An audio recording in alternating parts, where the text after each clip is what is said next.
أعوذ بالله من الشيطان الرجيم. بسم الله الرحمن الرحيم. اتل ما أوحي إليك من الكتاب وأقم الصلاة إن الصلاة تنهى عن الفحشاء والمنكر ولذكر الله أكبر والله يعلم ما تصنعون. ولا تجادلوا أهل الكتاب إلا بالتي هي أحسن إلا الذين ظلموا منهم وقولوا آمنا بالذي أنزل إلينا وأنزل إليكم وإلهنا وإلهكم واحد ونحن له مسلمون. وكذلك أنزلنا إليك الكتاب فالذين آتيناهم الكتاب يؤمنون به ومن هؤلاء من يؤمن به وما يجحد بآياتنا إلا الكافرون. وما كنت تتلو من قبله من كتاب ولا تخطه بيمينك إذا لارتاب المبطلون. بل هو آيات بينات في صدور الذين أوتوا العلم وما يجحد بآياتنا إلا الظالمون. وقالوا لولا أنزل عليه آيات من ربه قل إنما الآيات عند الله وإنما أنا نذير مبين. أولم يكفهم أنا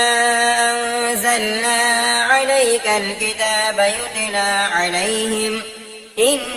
في ذلك لرحمة وذكرى لقوم يؤمنون. قل كفى بالله بيني وبينكم شهيدا يعلم ما في السماوات والأرض والذين آمنوا بالباطل وكفروا بالله أولئك هم الخاسرون. ويستعجلونك بالعذاب ولولا أجل مسمى لجاءهم العذاب وليأتينهم بغتة وهم لا يشعرون. يستعجلونك بالعذاب وإن جهنم لمحيطة بالكافرين يوم يغشاهم العذاب من فوقهم ومن تحت أرجلهم ويقول ذوقوا ما كنتم تعملون. يا عبادي الذين آمنوا إن أرضي واسعة فإياي فاعبدون. كل نفس ذائقة الموت ثم إلينا ترجعون. والذين آمنوا وعملوا الصالحات لنبوئنهم من الجنة غرفا تجري من تحتها الأنهار خالدين فيها نعم أجر العاملين الذين صبروا وعلى ربهم يتوكلون. وكأين من دابة لا تحمل رزقها الله يرزقها وإياكم وهو السميع العليم. ولئن سألتهم من خلق السماوات والأرض وسخر الشمس والقمر ليقولن الله فأنى يؤفكون. الله يبسط الرزق لمن يشاء من عباده ويقدر له إن الله بكل شيء عليم. ولئن سألتهم من نزل من السماء ماء فأحيا به الأرض فأحيا به الأرض من بعد موتها ليقولن الله قل الحمد لله بل أكثرهم لا يعقلون وما هذه الحياة الدنيا إلا لهو ولعب وإن الدار الآخرة لهي الحيوان لو كانوا يعلمون فإذا ركبوا في الفلك دعوا الله مخلصين له الدين فلما نجاهم إلى البر إذا هم يشركون ليكفروا بما آتيناهم وليتمتعوا فسوف يعلمون أولم يروا أنا جعلنا حرما آمنا ويتخطف الناس من حولهم أفبالباطل يؤمنون وبنعمة الله يكفرون ومن أظلم ممن افترى على الله كذبا أو كذب بالحق لما جاءه أليس في جهنم مثوى للكافرين والذين جاهدوا فينا لنهدينهم سبلنا وإن الله لمع المحسنين بسم الله الرحمن الرحيم ألف لام ميم غلبت الروم في أدنى الأرض وهم من بعد غلبهم سيغلبون في بضع سنين لله الأمر من قبل ومن بعد ويومئذ يفرح المؤمنون بنصر الله ينصر من يشاء وهو العزيز الرحيم وعد الله لا يخلف الله وعده ولكن أكثر الناس لا يعلمون ظاهرا من الحياة الدنيا وهم عن الآخرة هم غافلون أولم يتفكروا في أنفسهم ما خلق الله السماوات والأرض وما بينهما إلا بالحق وأجل مسمى وإن كثيرا من الناس بلقاء ربهم لكافرون أولم يسيروا في الأرض فينظروا كيف كان عاقبة الذين من قبلهم كانوا أشد منهم قوة وأثاروا الأرض وعمروها أكثر مما عمروها وجاءتهم رسلهم بالبينات فما كان الله ليظلمهم ولكن كانوا أنفسهم يظلمون ثم كان عاقبة الذين أساءوا السوء أن كذبوا بآيات الله وكانوا بها يستهزئون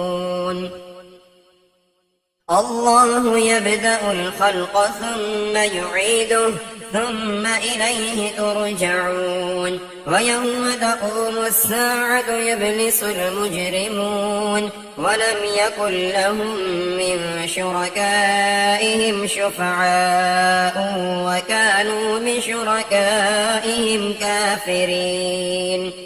ويوم تقوم الساعة يومئذ يتفرقون فأما الذين آمنوا وعملوا الصالحات فهم في روضة يحبرون وأما الذين كفروا وكذبوا بآياتنا ولقاء الآخرة فأولئك في العذاب محضرون فسبحان الله حين تمسون وحين تصبحون وله الحمد في السماوات والأرض وعشيا وحين تظهرون يخرج الحي من الميت ويخرج الميت من الحي ويحيي الأرض بعد موتها وكذلك تخرجون ومن آياته أن خلقكم من تراب ثم إذا أنتم بشر تنتشرون ومن آياته أن خلق لكم من أنفسكم أزواجا لتسكنوا إليها وجعل بينكم مودة ورحمة إن في ذلك لآيات لقوم يتفكرون ومن آياته خلق السماوات والأرض واختلاف ألسنتكم وألوانكم إن في ذلك لآيات للعالمين ومن آياته منامكم بالليل والنهار وابتغاؤكم من فضله إن في ذلك لآيات لقوم يسمعون ومن آياته يريكم البرق خوفا وطمعا وينزل من السماء ماء فيحيي به الأرض بعد موتها إن في ذلك لآيات لقوم يعقلون ومن آياته أن تقوم السماء والأرض بأمره ثم إذا دعاكم دعوة من الأرض إذا أنتم تخرجون وله من في السماوات والأرض كل له قانتون وهو الذي يبدأ الخلق ثم يعيده وهو أهون عليه وله المثل الأعلى في السماوات والأرض وهو العزيز الحكيم ضرب لكم مثلا من أنفسكم هل لكم مما ملكت أيمانكم من شركاء فيما رزقناكم فأنتم فيه سواء تخافونهم كخيفتكم أنفسكم كذلك نفصل الآيات لقوم يعقلون بل اتبع الذين ظلموا أهواءهم بغير علم فمن يهدي من أضل الله وما لهم من ناصرين فأقم وجهك للدين حنيفا فطرة الله التي فطر الناس عليها لا تبديل لخلق الله ذلك الدين القيم ولكن أكثر الناس لا يعلمون منيبين إليه واتقوه وأقيموا الصلاة ولا تكونوا من المشركين من الذين فرقوا دينهم وكانوا شيعا كل حزب بما لديهم فرحون وإذا مس الناس ضر دعوا ربهم منيبين إليه ثم إذا أذاقهم منه رحمة إذا فريق منهم بربهم يشركون ليكفروا بما آتيناهم فتمتعوا فسوف تعلمون أم أنزلنا عليهم سلطانا فهو يتكلم بما كانوا به يشركون وإذا أذقنا الناس رحمة فرحوا بها وإن تصبهم سيئة بما قدمت أيديهم إذا هم يقنطون أولم يروا أن الله يبسط الرزق لمن يشاء ويقدر إن في ذلك لآيات لقوم يؤمنون فآت ذا القربى حقه والمسكين وابن السبيل ذلك خير للذين يريدون وجه الله وأولئك هم المفلحون وما آتيتم من ربا ليربو في أموال الناس فلا يربو عند الله وما آتيتم من زكاة تريدون وجه الله فأولئك هم المضعفون الله الذي خلقكم ثم رزقكم ثم يميتكم ثم يحييكم هل من شركائكم من يفعل من ذلكم من شيء سبحانه وتعالى عما يشركون ظهر الفساد في البر والبحر بما كسبت أيدي الناس ليذيقهم بعض الذي عملوا لعلهم يرجعون قل سيروا في الأرض فانظروا كيف كان عاقبة الذين من قبل كان أكثرهم مشركين فأقم وجهك للدين القيم من قبل أن يأتي يوم لا مرد له من الله يومئذ يصدعون من كفر فعليه كفره ومن عمل صالحا فلأنفسهم يمهدون ليجزي الذين آمنوا وعملوا الصالحات من فضله إنه لا يحب الكافرين ومن آياته أن يرسل الرياح مبشرات وليذيقكم من رحمته ولتجري الفلك بأمره ولتبتغوا من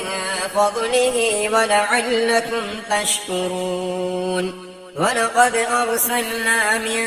قبلك رسلا إلى قومهم فجاءوهم بالبينات فانتقمنا من الذين أجرموا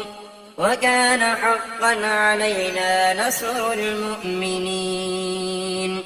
الله الذي يرسل الرياح فتثير سحابا فيبسطه في السماء كيف يشاء ويجعله كسفا فترى الودك يخرج من خلاله فإذا أصاب به من يشاء من عباده إذا هم يستبشرون وإن كانوا من قبل أن ينزل عليهم من قبله لمبلسين فانظر إلى آثار رحمة الله كيف يحيي الأرض بعد موتها إن ذلك لمحيي الموتى وهو على كل شيء قدير ولئن أرسلنا ريحا فرأوه مصفرا لظلوا من بعده يكفرون فإنك لا تسمع الموتى ولا تسمع السم الدعاء إذا ولوا مدبرين وما أنت بهاد العمي عن ضلالتهم إن تسمع إلا من يؤمن بآياتنا فهم مسلمون الله الذي خلقكم من ضعف ثم جعل من بعد ضعف قوة ثم جعل من بعد قوة ضعفا وشيبة يخلق ما يشاء وهو العليم القدير ويوم تقوم الساعة يقسم المجرمون ما لبثوا غير ساعة كذلك كانوا يؤفكون وقال الذين أوتوا العلم والإيمان لقد لبثتم في كتاب الله إلى يوم البعث فهذا يوم البعث ولكنكم كنتم لا تعلمون فيومئذ لا ينفع الذين ظلموا معذرتهم ولا هم يستعتبون ولقد ضربنا للناس في هذا القرآن من كل مثل ولئن جئتهم بآية ليقولن الذين كفروا إن أنتم إلا مبطلون كذلك يطبع الله على قلوب الذين لا يعلمون فاصبر إن وعد الله حق ولا يستخفنك الذين لا يوقنون بسم الله الرحمن الرحيم ألف لام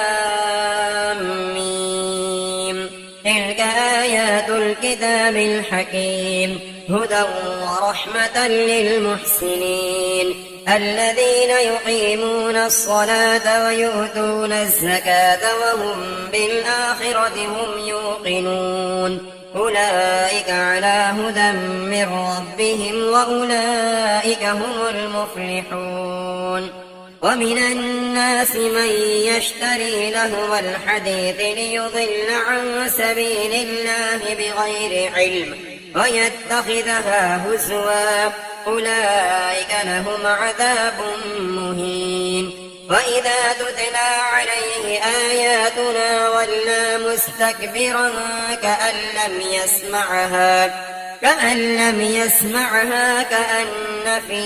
أذنيه وقرا فبشره بعذاب أليم إن الذين آمنوا وعملوا الصالحات لهم جنات النعيم خالدين فيها وعد الله حقا وهو العزيز الحكيم خلق السماوات بغير عمد ترونها وألقى في الأرض رواسي أن تميد بكم وبث فيها من كل دابة وأنزلنا من السماء ماء فأنبتنا فيها من كل زوج كريم هذا خلق الله فأروني ماذا خلق الذين من دونه بل الظالمون في ضلال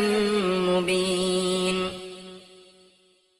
ولقد آتينا لقمان الحكمة أن اشكر لله ومن يشكر فإنما يشكر لنفسه ومن كفر فإن الله غني حميد وإذ قال لقمان لابنه وهو يعظه يا بني لا تشرك بالله إن الشرك لظلم عظيم ووصينا الإنسان بوالديه حملته أمه وهنا على وهن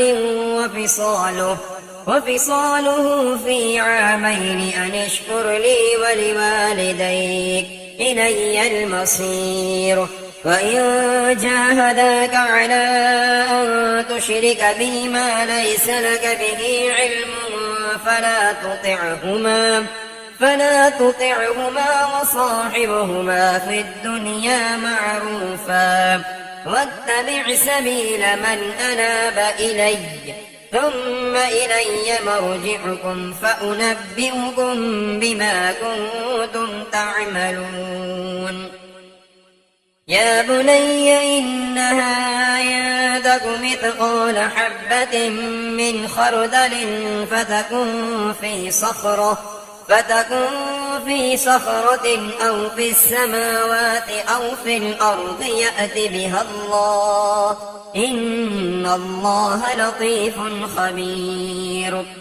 يا بني أقم الصلاة وأمر بالمعروف وانه عن المنكر واصبر على ما أصابك إن ذلك من عزم الأمور. ولا تسعر خدك للناس ولا تمش في الأرض مرحا إن الله لا يحب كل مختال فخور. واقصد في مشيك واغضض من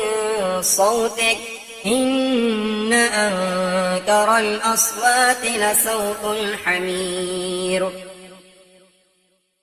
ألم تروا أن الله سخر لكم ما في السماوات وما في الأرض وأسبغ عليكم نعمه ظاهرة وباطنة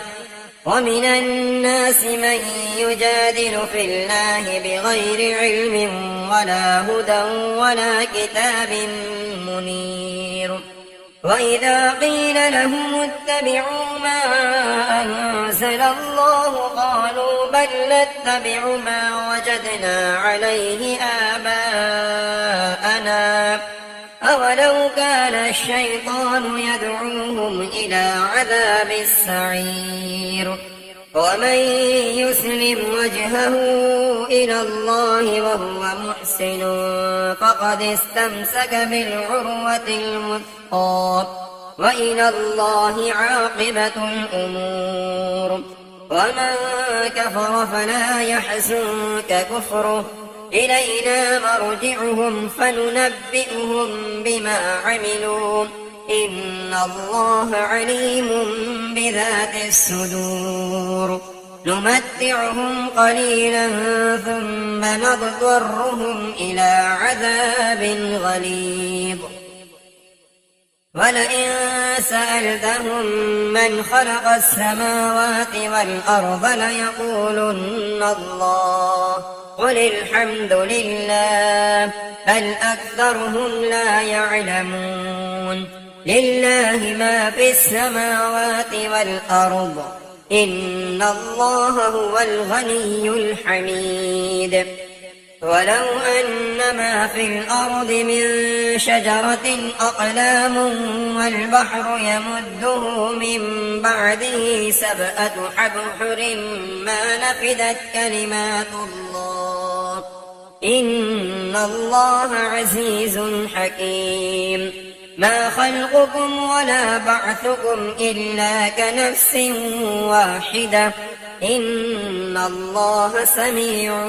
بصير.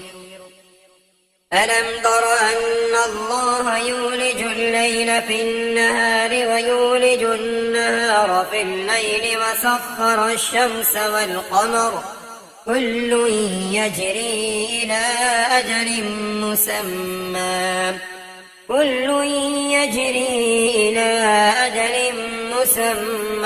وأن الله بما تعملون خبير. ذلك بأن الله هو الحق وأن ما يدعون من دونه الباطل وأن الله هو العلي الكبير. ألم تر أن الفلك تجري في البحر بنعمة الله ليريكم من آياته إن في ذلك لآيات لكل صبار شكور. وإذا غشيهم موج كالظلل دعوا الله مخلصين له الدين فلما نجاهم إلى البر فمنهم مقتصد وما يجحد بآياتنا إلا كل ختار كفور. يا أيها الناس اتقوا ربكم واخشوا يوما لا يجزي والد عن ولده ولا مولود هو جاز عن والده شيئا إن وعد الله حق فلا تغرنكم الحياة الدنيا ولا يغرنكم بالله الغرور إن الله عنده علم الساعة وينزل الغيث ويعلم ما في الأرحام وما تدري نفس ماذا تكسب غدا وما تدري نفس بأي أرض تموت إن الله عليم خبير بسم الله الرحمن الرحيم ألف لام ميم تنزيل الكتاب لا ريب فيه من رب العالمين أم يقولون افتراه بل هو الحق من ربك لتنذر قوما ما أتاهم من نذير من قبلك لعلهم يهتدون الله الذي خلق السماوات والأرض وما بينهما في 6 أيام ثم استوى على العرش ما لكم من دونه من ولي ولا شفيع أفلا تتذكرون يدبر الأمر من السماء إلى الأرض ثم يعرج إليه في يوم كان مقداره 1000 سنة مما تعدون ذلك عالم الغيب والشهادة العزيز الرحيم الذي أحسن كل شيء خلقه وبدأ خلق الإنسان من طين ثم جعل نسله من سلالة من ماء مهين ثم صواه ونفخ فيه من روحه وجعل لكم السمع والأبصار والأفئدة قليلا ما تشكرون وقالوا أئذا ضللنا في الأرض أئنا لفي خلق جديد بل هم بلقاء ربهم كافرون قل يتوفاكم ملك الموت الذي وكل بكم ثم إلى ربكم ترجعون ولو ترى إذ المجرمون ناكسوا رؤوسهم عند ربهم ربنا أبصرنا وسمعنا فارجعنا نعمل صالحا إنا موقنون ولو شئنا لآتينا كل نفس هداها ولكن حق القول مني لأملأن جهنم من الجنة والناس أجمعين فذوقوا بما نسيتم لقاء يومكم هذا إنا نسيناكم وذوقوا عذاب الخلد بما كنتم تعملون إنما يؤمن بآياتنا الذين إذا ذكروا بها خروا سجدا وسبحوا بحمد ربهم وهم لا يستكبرون فتجافى جنوبهم عن المضاجع يدعون ربهم خوفا وطمعا ومما رزقناهم ينفقون فلا تعلم نفس ما أخفي لهم من قرة أعين جزاء بما كانوا يعملون أفمن كان مؤمنا كمن كان فاسقا لا يستوون أما الذين آمنوا وعملوا الصالحات فلهم جنات المأوى نزلا بما كانوا يعملون وأما الذين فسقوا فمأواهم النار كلما أرادوا أن يخرجوا منها أعيدوا فيها وقيل لهم ذوقوا عذاب النار الذي كنتم به تكذبون ولنذيقنهم من العذاب الأدنى دون العذاب الأكبر لعلهم يرجعون ومن أظلم ممن ذكر بآيات ربه ثم أعرض عنها إنا من المجرمين منتقمون ولقد آتينا موسى الكتاب فلا تكن في مرية من لقائه وجعلناه هدى لبني إسرائيل وجعلنا منهم أئمة يهدون بأمرنا لما صبروا وكانوا بآياتنا يوقنون إن ربك هو يفصل بينهم يوم القيامة فيما كانوا فيه يختلفون أولم يهد لهم كم أهلكنا من قبلهم من القرون يمشون في مساكنهم إن في ذلك لآيات أفلا يسمعون أولم يروا أنا نسوق الماء إلى الأرض الجرز فنخرج به زرعا تأكل منه أنعامهم وأنفسهم أفلا يبصرون ويقولون متى هذا الفتح إن كنتم صادقين قل يوم الفتح لا ينفع الذين كفروا إيمانهم ولا هم ينظرون فأعرض عنهم وانتظر إنهم منتظرون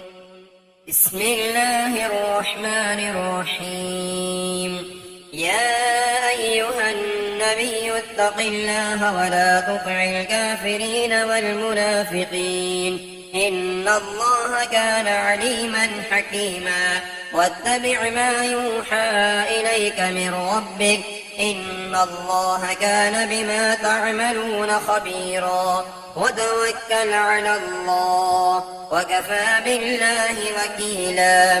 ما جعل الله لرجل من قلبين في جوفه وما جعل أزواجكم اللائي تظاهرون منهن أمهاتكم وما جعل أدعياءكم أبناءكم ذلكم قولكم بأفواهكم والله يقول الحق وهو يهدي السبيل ادعوهم لآبائهم هو أقسط عند الله فإن لم تعلموا آباءهم فإخوانكم في الدين ومواليكم وليس عليكم جناح فيما أخطأتم به ولكن ما تعمدت قلوبكم وكان الله غفورا رحيما النبي أولى بالمؤمنين من أنفسهم وأزواجه أمهاتهم وأولو الأرحام بعضهم أولى ببعض في كتاب الله من المؤمنين والمهاجرين إلا أن تفعلوا إلى أوليائكم معروفا كان ذلك في الكتاب مسطورا وإذ أخذنا من النبيين ميثاقهم ومنك ومن نوح وإبراهيم وموسى وعيسى بن مريم وأخذنا منهم ميثاقا غليظا ليسأل الصادقين عن صدقهم وأعد للكافرين عذابا أليما يا أيها الذين آمنوا اذكروا نعمة نعمة الله عليكم إذ جاءتكم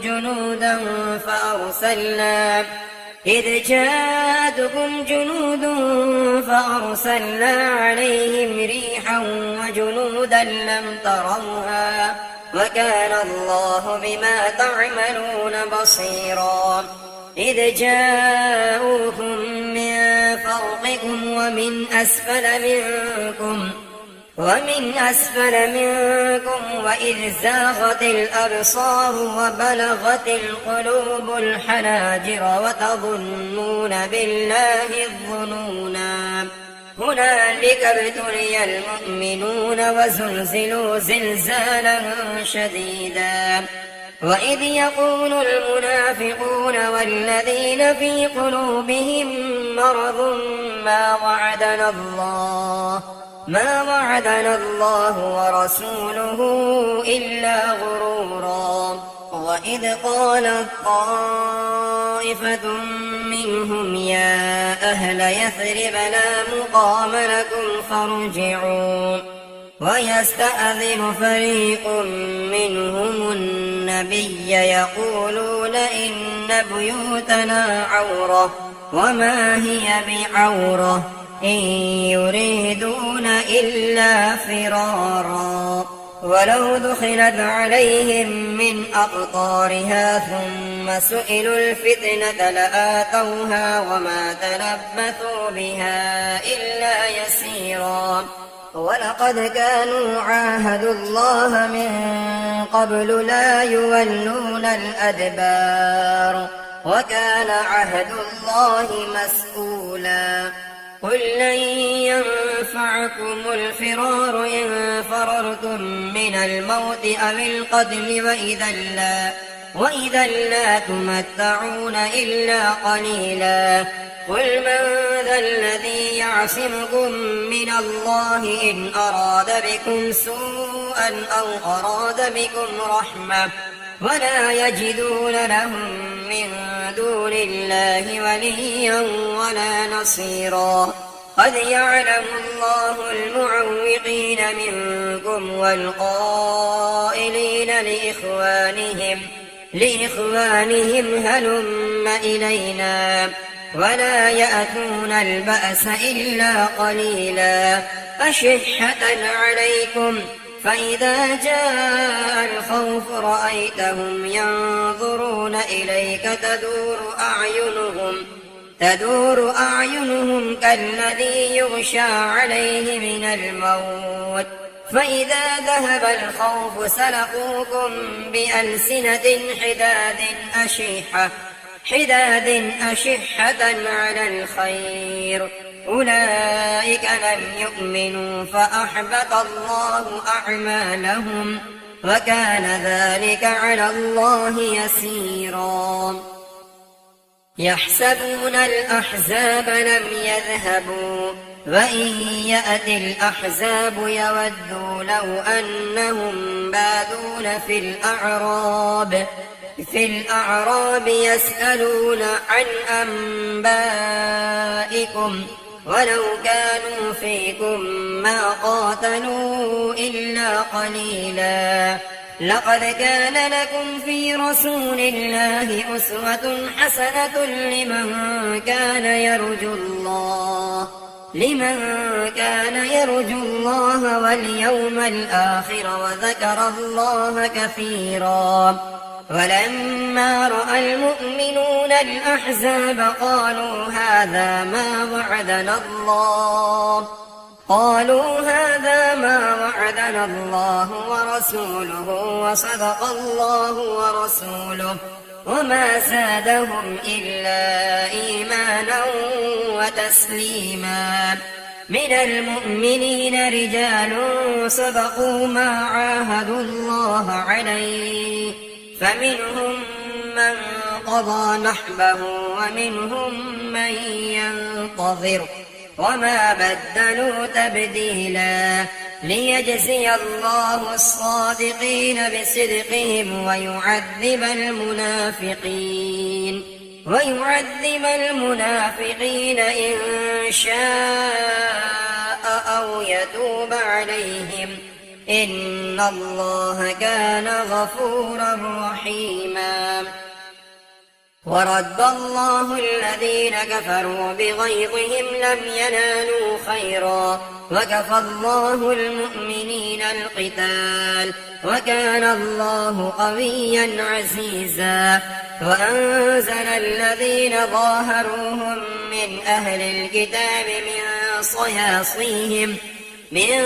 صياصيهم وقذف في قلوبهم الرعب فريقا تقتلون وتأسرون فريقا وأورثكم أرضهم وديارهم وأموالهم وأرضا لم تطئوها وكان الله على كل شيء قديرا. يا أيها النبي قل لأزواجك إن كنتن تردن الحياة الدنيا وزينتها فتعالين أمتعكن وأسرحكن سراحا جميلا. وإن كنتن تردن الله ورسوله والدار الآخرة فإن الله أعد للمحسنات منكن أجرا عظيما. يا نساء النبي من يأت منكن بفاحشة مبينة يضاعف لها العذاب ضعفين وكان ذلك على الله يسيرا.